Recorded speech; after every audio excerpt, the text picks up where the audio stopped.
When election season came around last fall, we reminded you of how important it is to vote. Voting is an important way to get involved in our democratic process. We also think it's important here at The Story to show you how to get involved in things like changing laws. And yes, it can sound intimidating, but it's really actually pretty simple. So we did a report that we walked you through what you needed to know. One of the people who saw that segment was Kellee Harris, who lives in Milwaukee. She decided it wasn't that hard to get involved, and so she did. She used her heartbreaking story to try and make some positive changes. Here's producer Ashley Koch. Chair, Senator Przanski, and members of the Judiciary Committee. My name is Kellee Harris, and I am here as the voice of our late daughter, Kelsey Harris.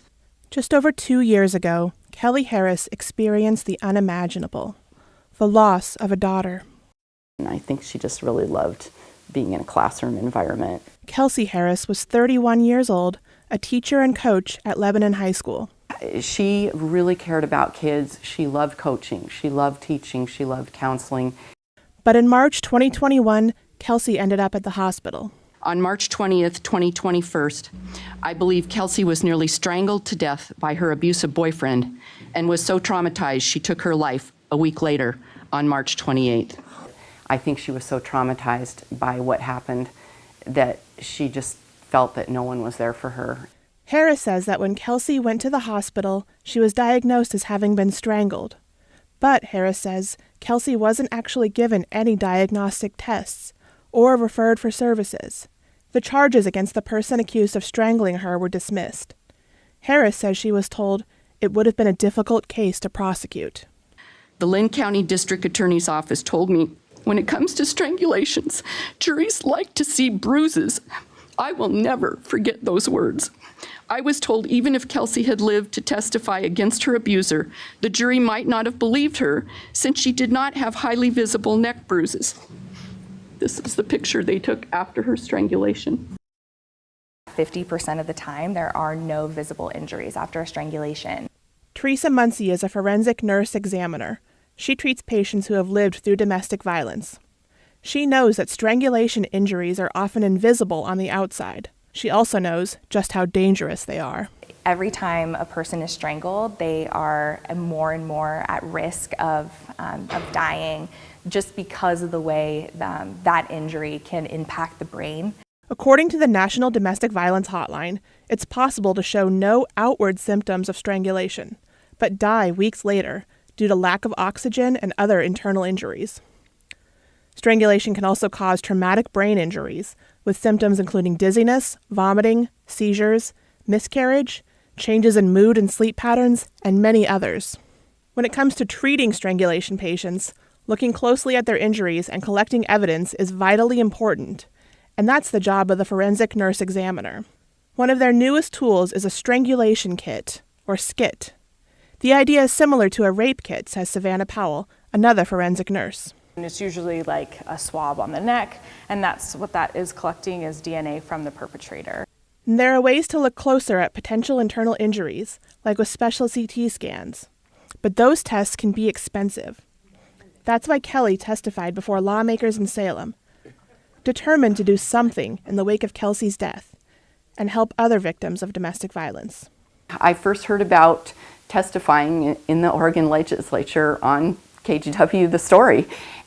From the homepage, under the Make Your Voice Heard tab, click Testify.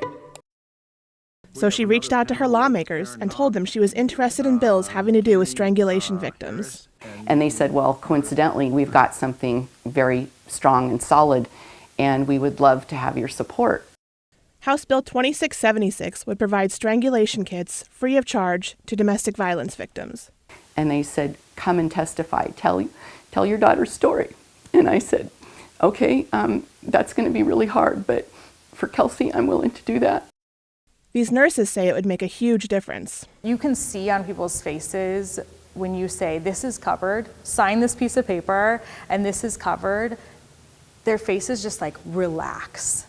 And to be able to do that for, expand that funding to strangulation is going to absolutely change our work. That brings us to April 19th, 2023. just over 2 years since Kelsey Harris died. If strangulation kits had been available in Lynn County at the time of my daughter's assault, they could have made all the difference for Kelsey. I urge you to pass HB 2676. Kellee says it's what Kelsey would have wanted her to do.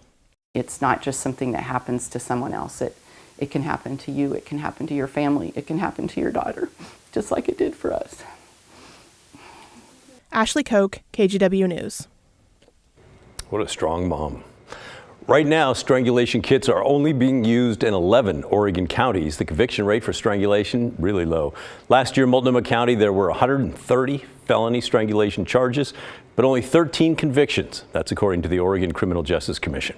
House Bill 2676 also makes other changes to what's called the Crime Victims Compensation Fund.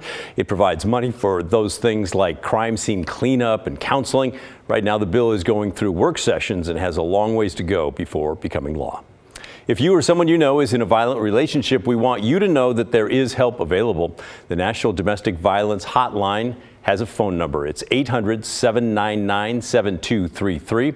And the Multnomah County Crisis Line is there for you, 503-988-4888. They can help you find a safe place to stay, legal help, and also let you know what your financial options are.